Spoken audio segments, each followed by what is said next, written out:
नमस्कार, बिहार झारखंड में आपका स्वागत है। मैं हूं आपके साथ भावना त्रिपाठी। खबरों में आगे बढ़ेंगे, लेकिन उससे पहले एक नजर सुर्खियों की ओर।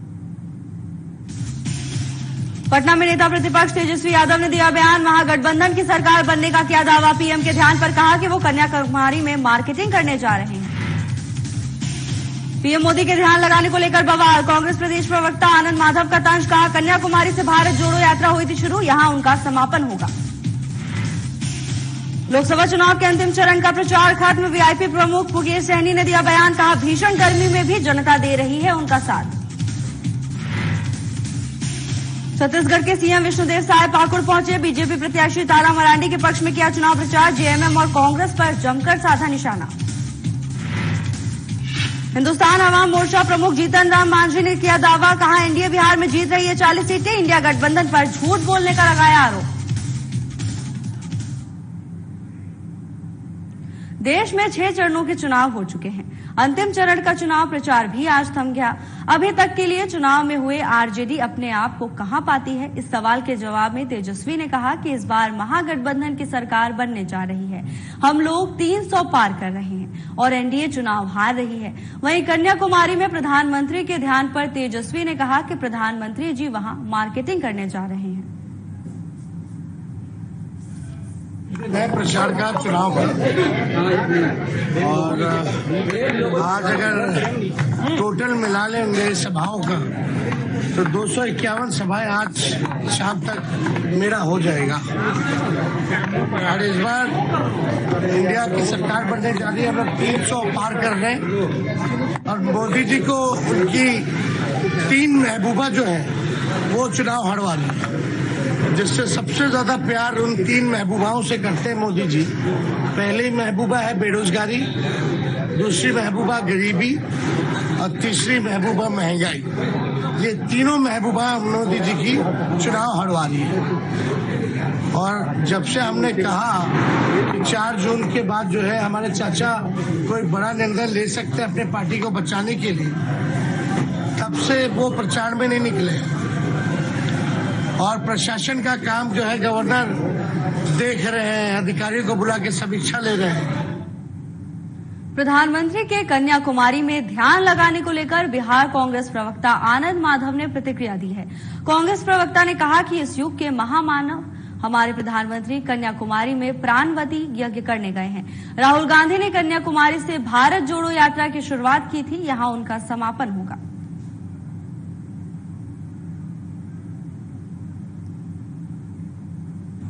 इस युग के महामानव हमारे माननीय प्रधानमंत्री कन्याकुमारी में पूर्णाहुति यज्ञ करने जा रहे हैं। राहुल जी ने वहां से शुरुआत की थी, यहां उनका समापन होगा।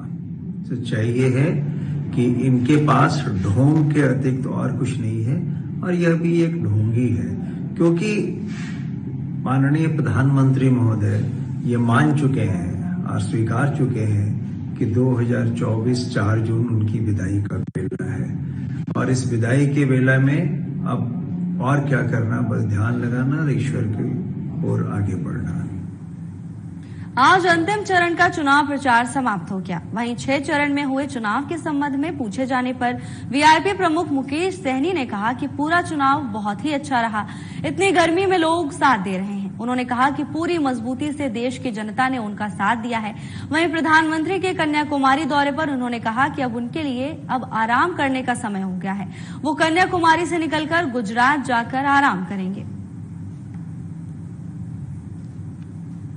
और पूरा समय निकल गया है और अंतिम है और आप देख रहे हैं कि बिहार में कितना गर्मी है और इस गर्मी में बड़े संख्या में 48 डिग्री टेम्परेचर रहने के बावजूद भी बिहार के युवा हम लोग को साथ देते आ रहे हैं और बहुत ही अच्छा बिहार में माहौल है। ये जो चरण में 8 सीट है, पूरा का पूरा सीट हम लोग जीतने के लिए जा रहे हैं। अब मजबूती से पूरे देश की जनता हम लोग के साथ है। ठीक है, अभी आराम करने का समय हो गया, मिल गया माननीय प्रधानमंत्री जी को, वो अभी जाके आराम करेंगे। उसके बाद फिर कन्याकुमारी से निकल के गुजरात जाके आराम करेंगे। वो उनका समय हो गया है, वो आराम करेंगे। कह रहे हैं कि इंडी गठबंधन 4 जून के बाद हिंदी की तरह सब्जी बच जाएगी। हिंदी के तरह वो चाहते नहीं ना कि देश तरक्की करे। देखिए, देश हम कभी भी नहीं चाहेंगे कि भारतीय जनता पार्टी खत्म हो जाए। हम चाहेंगे कि वो विपक्ष में रह के मजबूत भूमिका निभाए। 1 जून को इंडी गठबंधन ने एक बैठक आयोजित की है, जिसके संबंध में पत्रकारों की ओर से पूछे गए सवाल पर बीजेपी सांसद संजय जायसवाल ने कहा कि अगर मरीज के बारे में पता हो जिसका ब्रेन डेथ हो गया हो तो उस पर डिस्कशन मौत की घोषणा होने से पहले किया जाता है। उनको भी पता है कि 4 जून को उनका समापन निश्चित है। 4 जून के बाद वो बैठक करने के लायक नहीं रहेंगे, इसीलिए वो 1 जून को ही बैठक कर रहे हैं। देखिए, अगर मरीज के बारे में पता हो कि इसका ब्रेन डेथ हो गया है तो उस पर डिस्कशन मौत की घोषणा होने से पहले होती है। उनको भी अच्छे से पता है कि 4 जून को उनकी समापन निश्चित है। 4 जून के बाद बैठक करने लायक नहीं बचेंगे, इसलिए अपना शोक सभा 1 जून को कर रहे हैं। राजमहल संसदीय क्षेत्र के बीजेपी प्रत्याशी ताला मरांडी के पक्ष में चुनाव प्रचार करने छत्तीसगढ़ के मुख्यमंत्री विष्णुदेव साय पाकुड़ पहुंचे। बता दें, यहां उन्होंने लिट्टीपाड़ा विधानसभा क्षेत्र के पाडेर कोला गांव स्थित फुटबॉल मैदान में आयोजित जनसभा में हिस्सा लिया। इस दौरान उन्होंने केंद्र सरकार की योजनाओं की जानकारी देते हुए एनडीए प्रत्याशी ताला मरांडी के पक्ष में आगामी 1 जून को लोगों से मतदान करने की अपील की। साथ ही जेएमएम और कांग्रेस पर जमकर निशाना साधा। अंतिम चरण का चुनाव 1 जून को है और हम आज चौथे 5वें दिन झारखंड में लगातार आ रहे हैं और इसके पहले मुख्यमंत्री के नाते मध्य प्रदेश, उड़ीसा, तेलंगाना ये सब प्रदेश भी जाना हुआ और हम लोग छत्तीसगढ़ में तो 11 की 11 सीट भारतीय जनता पार्टी को दे रहे हैं और जिस भी प्रदेश में हम गए हैं, इवन झारखंड भी, सब जगह भारतीय जनता पार्टी के पक्ष में अच्छा वातावरण है, अच्छा माहौल है। सभी लोग आदरणीय नरेंद्र मोदी जी को तीसरी बार प्रधानमंत्री बनाना चाहते हैं। इसलिए झारखंड में भी मैं जो देख रहा हूं माहौल, इतनी धूप के बाद भी भारी संख्या में जनसैलाब उमड़ रहा है। इस बात का प्रमाण है कि सबका आशीर्वाद भारतीय जनता पार्टी को कमल छाप में आदरणीय नरेंद्र मोदी जी को मिलेगा। छोटे से ब्रेक के लिए रुकेंगे, जल्द हाजिर होंगे ब्रेक के बाद।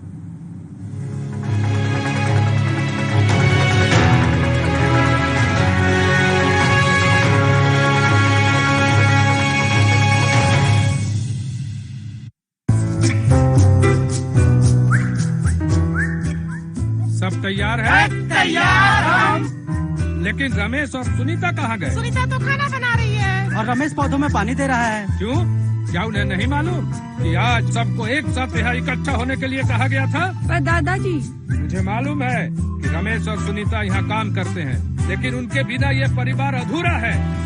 अब जाके हुआ ये परिवार पूरा। चलिए अब इधर देखिए। ठहरिए, आज मतदान दिवस है। फैमिली फोटो यहाँ नहीं, बूथ पर होगा।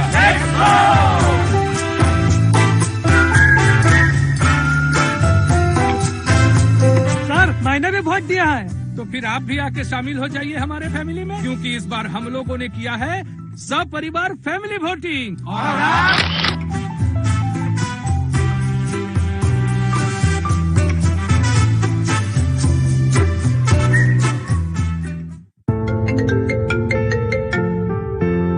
हाँ डैड, हाँ बस निकल रही हूँ। ओके निकल रही हूँ, अदरवाइज मेरी फ्लाइट मिस हो जाएगी।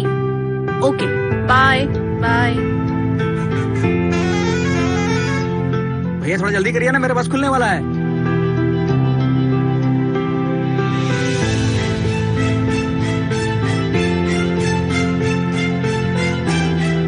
आइए चाचा, आइए बैठिए। लगता है बहुत जरूरी काम है। हाँ बेटा, काम तो वाकई जरूरी है, बस समय से पहुंच जाए। चिंता मत करिए चाचा, इस बार अपने झारखंड में दिन भर मतदान, सुबह 7 से 5 बजे शाम। हम सब भी वहीं जा रहे हैं। अच्छा, चाहे कहीं भी करते हो काम, शहर या 7 समंदर पार, आ जाओ करने वोट, यही है लोकतंत्र की पुकार।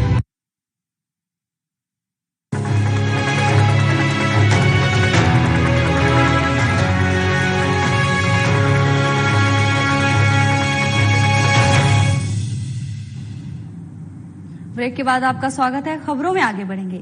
इंडी गठबंधन के दुमका लोकसभा प्रत्याशी नलिन सोरेन के लिए चुनावी सभा का आयोजन जामताड़ा जिले के कुंडहित प्रखंड के बागडेहरी में आयोजित किया गया, जिसमें मुख्य वक्ता के रूप में कांग्रेस नेता सह राजस्थान से राज्यसभा सांसद इमरान प्रताप गढ़ी, झारखंड विधानसभा अध्यक्ष सह नाला विधायक रविंद्र नाथ महतो, स्वास्थ्य मंत्री बन्ना गुप्ता, कांग्रेस प्रदेश अध्यक्ष राजेश ठाकुर के अलावा अन्य मौजूद रहे। सभा को संबोधित करते हुए इमरान प्रताप गढ़ी ने कहा कि 4 जून को लोकसभा चुनाव के वोटों की गिनती होगी, तब बीजेपी बुरी तरह से हार जाएगी।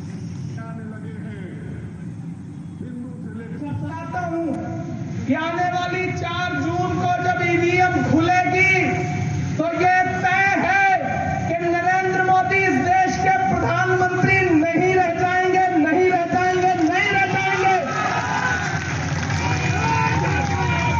क्योंकि पूरा झारखंड बदला लेने के मूड में है। अपने महबूब रहनुमा, अपने महबूब मुख्यमंत्री हेमंत सोरेन को जेल भेजे जाने से नाराज है, आलमगीर आलम को जेल भेजे जाने से नाराज है। दुमका वालों, आप सोचो कि ये दिल्ली में बैठे हुए जो व्यापारी हैं वो कितने शातिर हैं। आज के ग्रामे गंजे घुरे बेड़ाচ্ছেন, বড় দুর্ভাগ্য। গ্রামে গঞ্জে ঘুরে বেড়ানোর পরেও ওদের সাথে জনমানুষ নাই। আজ আমি ভারতীয় জনতা পার্টির ওইসব নেতাকে বলতে চাই, যদি জনগণের সমাবেশ দেখতে হয় তাহলে বাগডোরির ময়দানে এসে দেখে যাও। আর যেটা শুনে আকলন করো যে এবার ভোটে জিতছে কে, নলিন সোরেন আবার কে। তাই বন্ধুগণ, আপনাদের কাছে অন্তিম যেহেতু আমাদের মাঝখানে এক প্রখর বক্তা এসেছেন, स्थिति से हम लोग गुजर रहे हैं और जो ये जन सैलाब है वो बता रहा है कि विकट परिस्थिति ज्यादा दिन रहने वाली नहीं है। 1 तारीख को चुनाव होना है, अंतिम चरण का चुनाव होना है और जो देखता आया हूं, चाहे वो गोड्डा हो, चाहे राजमहल हो, चाहे दुमका हो, ये तीनों की 3 सीट हम जीतने जा रहे हैं। मतों का अंतर बढ़ाना है और इसलिए हम लोग आपके बीच आए हैं। हम जानते हैं कि आप आज जो जुटे हैं, निश्चित रूप से हम लोगों की बातें लगातार सुनते रहते हैं। समय का अभाव है और जो देख पा रहा हूं, नारा देने के पीछे इनका उद्देश्य है ये लोकतंत्र को, हमारा जमहूरियत को नष्ट नाबूद करना चाहते हैं। और ये पहले भी बहुत नारा दिए हैं। मुझे याद है जब ये बंगाल के चुनाव में गए थे तो इन्होंने कहा था कि 200 पार, 200 पार। बंगाल की जनता ने इसको 73 पार करके तड़ी पार कर दिया था। फिर झारखंड में बोले थे कि 65 पार, 65 पार। आज जैसे झारखंड के अमन आइन पसंद जनता ने इनको 23 में लाके सत्ता से तड़ी पार कर दिया। जेडीयू की पूर्व राज्यसभा सांसद कहकशा परवीन नालंदा पहुंची। इस दौरान उन्होंने एनडीए समर्थित प्रत्याशी कौशलेंद्र कुमार के समर्थन में बिहार शरीफ के अल्पसंख्यकों को एनडीए के पक्ष में वोट देने के लिए जनसंपर्क अभियान चलाया। इस दौरान पूर्व राज्यसभा सांसद कहकशा परवीन ने कहा कि बिहार में बहार है और नीतीश कुमार है। वहीं विपक्ष पर हमला बोलते हुए कहा कि हमेशा मुसलमान को इन लोगों ने डरा कर सिर्फ वोट लेने का काम किया है। देखिए, हमेशा ये मुसलमानों को इन लोगों ने डरा करके वोट लेने का काम किया है। और मैं ये जानती हूँ कि जिस तरह से यानी कि ये जो विपक्ष के लोग हैं वो मुसलमान वोटों को इस तरह से इस्तेमाल करते हैं कि मुसलमानों को वो यतीम बच्चे समझते हैं। जब इलेक्शन आता है तो ये लोग गोद में बैठा लेते हैं और इलेक्शन खत्म हो जाता है तो फिर यतीम खाने भेज देते हैं। सिर्फ मुसलमानों का वोट बटोरना इनकी आदत हो गई है। मुसलमानों को ठगने और छलने का काम किया है। लेकिन अगर जो भी काम अगर मुसलमानों के हित में किया है वो नीतीश कुमार जी ने किया है। कहा जाता रहा कि 22 समीकरण तो हमेशा लालू जी के साथ ही रहा है। देखिए, मुसलमान अब होशियार हो चुके हैं। वो 22 समीकरण जरूर बनाए, लेकिन सारा मलाई जो है ना यादव खा गया। नालंदा पहुंचे हिंदुस्तानी आवाम मोर्चा के प्रमुख जीतन राम मांझी ने दावा किया है कि एनडीए बिहार में 40 सीटें जीत रही है। उन्होंने इंडिया गठबंधन पर आरोप लगाया कि वो सफेद झूठ बोल रहे हैं। वहीं नालंदा से जीत का विश्वास जताते हुए मांझी ने कहा कि इंडिया गठबंधन का नालंदा से जीतने का कोई सवाल ही नहीं है। बताते चले कि जीतन राम मांझी मंत्री श्रवण कुमार और लवली आनंद के साथ चुनाव प्रचार करने काराकाट गए थे। वहां से वापस लौटने के बाद उन्होंने ये बयान दिया। तो इतना यही जोड़िए कि सफेद झूठ वो बोल रहा है। यहाँ से जीतने का कौन सवाल है? नालंदा हम लोग हर हालत में जीतेंगे और काफी वोट से जीतेंगे। पिछले साल जितना जीते थे उससे ज्यादा वोट से जीतेंगे। वो लोग कह रहे हैं कि जो सर मनोज जी ने कहा कि नरेंद्र मोदी प्रायश्चित करने के लिए कन्याकुमारी आ रहे हैं। लेट हो रहा है, जितना पाप किया प्रायश्चित करने के लिए जा रहे हैं, क्या कहेंगे? अब उन लोगों के हर बात का जवाब हम लोग नहीं दे सकते हैं। क्या कहेंगे? वो लोग सब बेतुकी बात बोलते हैं, उनका जवाब हम लोग नहीं दे सकते। वो लोग कह रहे हैं कि 400 से पार नहीं बल्कि 200 से कुछ रहेगा। लेट हो रहा है, यही स्टार्ट करना है।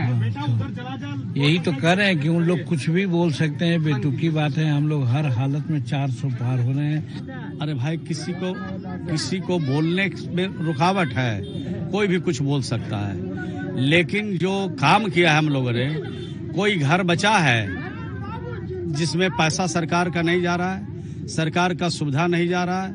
हर बच्चे आज स्कूल में जो सरकारी में पढ़ रहे हैं उनको पोशाक का पैसा, छात्रवृत्ति का पैसा, उनको मध्याह्न भोजन के लिए, साइकिल के लिए पैसा, और उनको मैट्रिक में पास करने पर, इंटर में पास करने, ग्रेजुएशन करने पर 50 हजार रुपया ग्रेजुएशन करने पर उनको मिलता। वक्त हो चला एक छोटे से ब्रेक का। जल्द हाजिर होंगे ब्रेक के बाद।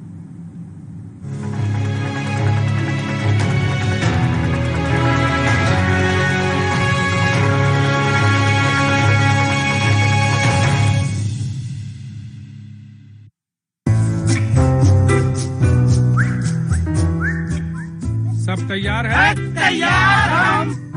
लेकिन रमेश और सुनीता कहाँ गए? सुनीता तो खाना बना रही है और रमेश पौधों में पानी दे रहा है। क्यों? क्या उन्हें नहीं मालूम कि आज सबको एक साथ यहाँ इकट्ठा होने के लिए कहा गया था? पर दादाजी, मुझे मालूम है कि रमेश और सुनीता यहाँ काम करते हैं, लेकिन उनके बिना ये परिवार अधूरा है। अब जाके हुआ ये परिवार पूरा। चलिए अब इधर देखिए। ठहरिए, आज मतदान दिवस है। फैमिली फोटो यहाँ नहीं, बूथ पर होगा।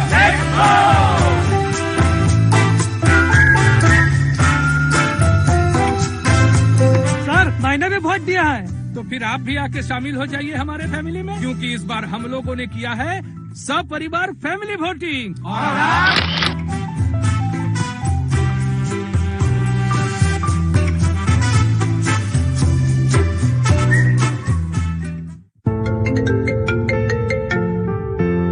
हाँ डैड, हाँ बस निकल रही हूँ। ओके निकल रही हूँ, अदरवाइज मेरी फ्लाइट मिस हो जाएगी। Okay bye bye. भैया थोड़ा जल्दी करिए ना, मेरा बस खुलने वाला है।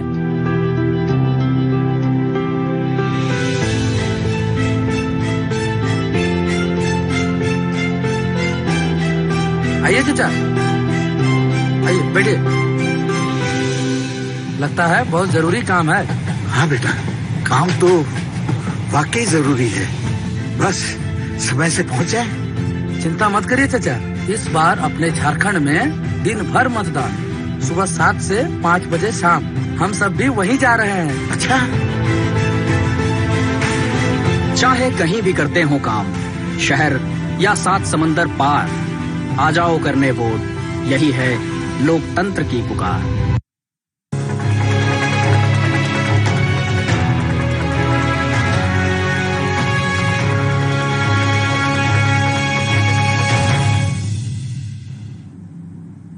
ब्रेक के बाद आपका स्वागत है। खबरों में आगे बढ़ेंगे।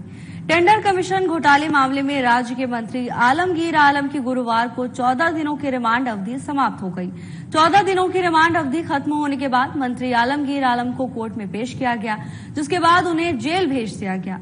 बता दें कि आलमगीर आलम को गिरफ्तार करने के बाद परिवर्तन निदेशालय की टीम ने पहले 6 दिनों का रिमांड लिया। 6 दिनों के रिमांड पर पूछताछ करने के बाद फिर 5 दिनों का रिमांड अवधि ली गई। 11 दिनों की रिमांड अवधि पूरी होने के बाद ईडी की टीम ने एक बार फिर 3 दिनों की रिमांड ली, जिसके बाद आज 3 दिनों की रिमांड अवधि समाप्त हो गई। अब 14 दिनों की रिमांड अवधि समाप्त होने के बाद ईडी की टीम के पास कोई उपाय नहीं बचता कि वो अब आलमगीर आलम से पूछताछ के लिए समय मांगे, क्योंकि नियम के हिसाब से ईडी किसी को भी अधिकतम 14 दिनों तक ही रिमांड पर रख सकती है। वहीं आलमगीर आलम की तरफ से पक्ष रख रहे उनके वकील किसलय प्रसाद ने बताया कि कोर्ट से आग्रह किया गया था कि 14 दिनों के रिमांड अवधि के बाद उन्हें जुडिशियल कस्टडी में भेजा जाए, जिसे कोर्ट की तरफ से मान लिया गया है। मंत्री जी को प्रोड्यूस किए, जुडिशियल कस्टडी के लिए प्रेयर था, उनका रिमांड कंप्लीट हो गया, जुडिशियल कस्टडी में उनको भेज दिया गया है। डायरेक्शन दिया गया है जेल सुपरिटेंडेंट को कि उनका मेडिकल फैसिलिटी दिया जाए, मेडिकल एड दिया जाए जो कि रिक्वायर्ड है, और एज पर जेल मैनुअल जो फैसिलिटीज है उनको मिलेगा। सर, अब बेल को लेकर आगे की क्या कार्रवाई होगी? अब आगे की कार्रवाई की जाएगी, बेल ही आगे की प्रक्रिया रहेगी, की जाएगी। अब आज से जुडिशियल कस्टडी में जा रहे हैं, उसके बाद ही ना बेल की कार्रवाई की जाएगी उस अभी कोई एविडेंस वगैरह कुछ नहीं, अभी कुछ नहीं हो गया। नहीं, 14 दिन का जो रिमांड था वो कंप्लीट हो गया, उसी का ब्रेकअप है दिया हुआ। उमस भरी गर्मी से आम जनजीवन बेहाल है। धूप की कड़ी तपिश से लोगों को परेशान कर रही है। सूर्य की किरणों के निकलते ही शरीर का झुलसना शुरू हो जा रहा है। गर्मी से बच्चे बुजुर्ग बीमार हो रहे हैं और लोगों का घरों से बाहर निकलना दूभर हो रहा है। लेकिन जीवन यापन के लिए लोगों का घर से निकलना भी जरूरी है। सूर्य देव की तपिश में राहगीरों और रेहड़ी पटरी व्यापारियों को किस प्रकार इसका सामना करना पड़ रहा है, देखिए इस खास रिपोर्ट में।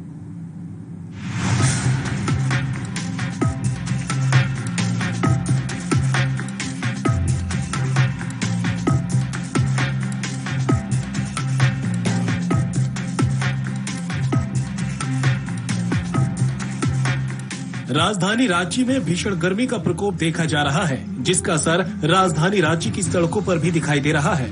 तापमान 40 डिग्री से अधिक है और जनजीवन पूरी तरह से अस्त व्यस्त दिख रहा है। बहुत जरूरी होने पर ही लोग अपने काम से घरों से बाहर निकल रहे हैं। सड़कें सुनसान दिखाई पड़ रही हैं। वहीं राजधानी रांची के बाजार में गर्मी से राहत वाले पेय पदार्थ की बिक्री देखी जा रही है। साथ ही गर्मी से राहत के लिए लोग इसका सेवन अधिक करते दिख रहे हैं और घर से बाहर निकलने पर लोग गमछा, तौलिया और छाते से ढक कर बाहर निकल रहे हैं। गर्मी से निकलने की तो कभी कोई इच्छा नहीं, फिर भी जरूरी काम करने के कारण हमने सामान लाना है, कुछ लाना है, कोचिंग जाना है, क्लास जाना है, निकलना पड़ रहा है। यही तो गर्मी से बचने के लिए, गर्मी से लू से बचने के लिए हम लोग सुबह शाम जो भी अपना घरेलू उपाय, खाना पाना सही रखना, सलाद वलाद, साथ में फ्रूट जूस पीने का काम, पानी वानी, डिहाइड्रेशन से बचने के लिए हम लोग काम कर रहे हैं। ये सब छाता वाता लेके देख ही रहे, चल रहे हैं रोड पर, और भी बहुत अपना उपाय चल रहा है। परेशानी हो रहा है, मॉर्निंग में जैसे आते हैं उस समय बहुत ही कड़ा धूप रहता है तो परेशानी होता है। छाता भी लो और स्टॉल भी बांधे रहो, फिर भी गर्म धूप, गर्म हवा, लू लगते रहता है फेस पे, बहुत प्रॉब्लम होता है। क्लास आते आते इतने थक जाते हैं, चक्कर आ रहा है, मतलब बहुत ही इतना गर्मी है कि क्लास आते थक जाते हैं, बैठना है, फिर फैन चल रहा है तो ठीक है, लाइट गया तो प्रॉब्लम, तो बहुत प्रॉब्लम हो रहा है गर्मी में। अभी 2-3 दिन से तो बहुत ज्यादा। लू से बचने के लिए हम ये कर सकते हैं कि अगर रूम से निकले कॉलेज के लिए तो बोतल में नींबू पानी बनाकर लेकर आए।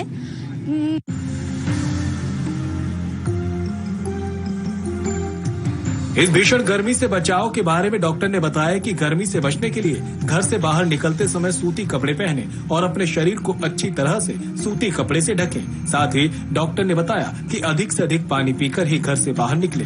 लू से बचने के लिए कच्चे आम का शरबत पिए ताकि गर्मी से बचा जा सके और एसी में रहने के बाद अचानक तेज गर्मी में ना निकले। अभी जो बहुत ज्यादा गर्मी, भीषण गर्मी पड़ रही है, उसके बारे में मैं सबसे कुछ बात करना चाहता हूँ, आग्रह करना चाहता हूँ, क्योंकि अभी लू है, बहुत सारे लोग को बहुत परेशानी हो रही है। 2-3 चीज का ध्यान रखना बहुत जरूरी है। कोशिश कीजिए कम से कम बाहर निकलें। जब भी बाहर निकलना हो अच्छे से पानी पीजिए, क्योंकि बाहर निकलने से पानी की कमी हो जाती है। बाहर निकल रहे हैं, सिर को ढक करके रखिए, हल्का कपड़ा, सूती कपड़ा पहनिए, हवादार होना चाहिए। बाहर छाया जितना हो सकता है उसमें रहिए। और एक और ध्यान रखिए कि अगर आप एसी में हो तो तुरंत एसी से निकल करके बाहर नहीं जाइए, क्योंकि वो बॉडी फिर एक्लिमेटाइज नहीं हो पाता है, जिसके कारण दिक्कत होता है। थोड़ी देर रुक करके, या गाड़ी से भी निकल रहा हो तो पहले एसी बंद कर लीजिए, थोड़ी देर बाद रुक करके तब फिर बाहर निकलिए। अभी तो बहुत ज्यादा धूप है तो परेशानी तो होगा ही, और बहुत ज्यादा टेम्परेचर भी हाई है, तो घर से इसको मतलब कॉलेज आना और कॉलेज से मतलब ट्रैवल करना बहुत मुश्किल हो रहा है।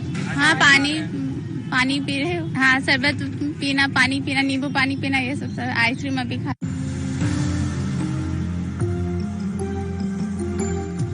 बढ़ती गर्मी में भले ही लोग बचने के लिए घर से बाहर निकलने से कतराते हैं, लेकिन यदि सभी लोग घर के अंदर रहना चाहें तो ये संभव वाली बात नहीं हो पाएगी। लोगों को लू से बचाने वाले फल विक्रेता का कहना है कि यदि हम भी घर पर रहेंगे तो लोगों की सेवा कौन करेगा और हमारा घर परिवार का जीवन यापन कैसे हो पाएगा। बहुत परेशानी है गर्मी से भैया। पानी पी रहे हैं तो लग रहा है घर से बॉयल होके आया है, पूरा गर्म पानी, इतना हार्ड गर्मी है। फिर भी फल मेहनत तो करना पड़ेगा ना भैया, बिना मेहनत नहीं करिएगा तो फिर पैसा कैसे कमाएंगे? 2-3 को बाल बच्चा है। आम पानी पीते हैं सुबह, बेल उल पानी पी लेते हैं सुबह, घर से लाते हैं 2-3, तो इतना हार्ड गर्म हो जाता है, उसी को पीते हैं। क्या करेंगे अब? कितना ताजा ताजा पानी भरिएगा कहाँ से?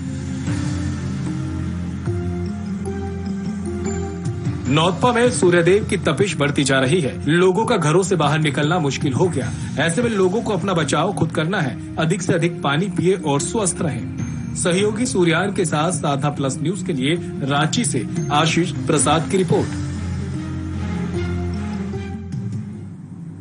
फिलहाल के लिए बस इतना ही। जल्द हाजिर होंगे नई अपडेट्स के साथ। नमस्कार।